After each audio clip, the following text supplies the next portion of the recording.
immigration to the United States was essentially cut off by 1924. So the Jews who were here continued to adapt to American society, and part of that adaptation in the 1920s was going to college. So over this decade, there's a big spike in Jewish student applicants. One of the characteristics of Jewish culture, I'd argue worldwide, and especially in the United States, is academic achievement. It's one of those points of agreement between secular and religious Jewish families. Those of you with any familiarity of the Jewish religion know it's really text-based. You have to read awfully hard. There's a great deal of argument and debate and so forth. That it's not a matter of just memorizing a few key phrases and you're good to go. Judaism really doesn't work that way. So in religious Judaism, you have those roots, and even Jews from more secular backgrounds. I'd argue that culture is kind of present in Jewish households.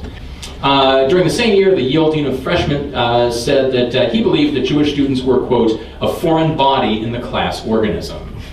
So in these metaphors, we get this idea that to the nation's elite universities, Jews were this kind of alien presence, and that if Jews weren't limited in some fashion, they would swamp these institutions, they would turn them into something different and less desirable. So schools in the East began quotas, as was the case in universities in Europe and elsewhere in the world. Only a certain percentage of the incoming student body could be Jewish. And as the elite schools adopted this in trying to match the perception of the elite schools, private and also public schools in many parts of the country adopted these quotas on Jewish admission. But public schools elsewhere, especially in the South and some schools in the Midwest, like Wisconsin, saw this as a big opportunity. Wisconsin, during the 1920s, was trying to establish its reputation as a worldwide university, not just a school for training engineers, farmers, and teachers from the state of Wisconsin, but really a global focus. And for people at universities like Wisconsin, bringing in students who were academically driven, who wanted to go to college, whose parents supported this decision, and who would work hard once they got there, this could only help the university. This would be a good thing. The climate these Jewish students encountered at UW was not one of absolute tolerance. Jewish students could get in. I found no evidence so far of any quotas on Jewish undergrad admissions to UW during this time or ever, but Jews were not guaranteed on-campus housing. In fact, even at this time, UW had less on-campus housing than most of its peers. Off-campus boarding houses and apartments had to be certified by the university administration, but they were totally okay if boarding house owners wanted to discriminate on the basis of ethnicity. If someone ran a boarding house and said they didn't want to admit Jewish students, that was fine. It's their property, it's their right. By the 1930s, Jewish entrepreneurs began buying land here on Langdon Street and elsewhere in the near campus area and built apartment buildings that were targeted at Jewish students from out of state.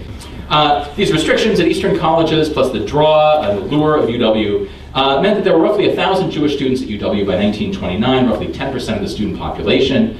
This was huge. This made UW one of the most Jewish universities in the United States. One article in the Yiddish Daily Forward talked about a New Jerusalem in the West, referring to Wisconsin.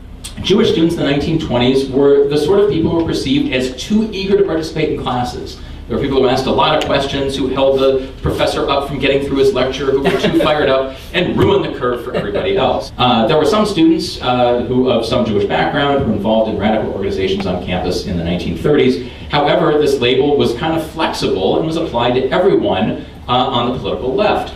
For example, Monroe Sweetland, an organizer with the Student League for Industrial Democracy, a socialist group of the mid-1930s, Sweetland, of no apparent Jewish origins and originally from Oregon, was picked up at a rally and thrown into Lake Mendota by a group of angry UW football players to cries of "Down with the New York Jews." Conservative state legislators, upset at campus unrest after roughly 1967, raised out-of-state tuition drastically.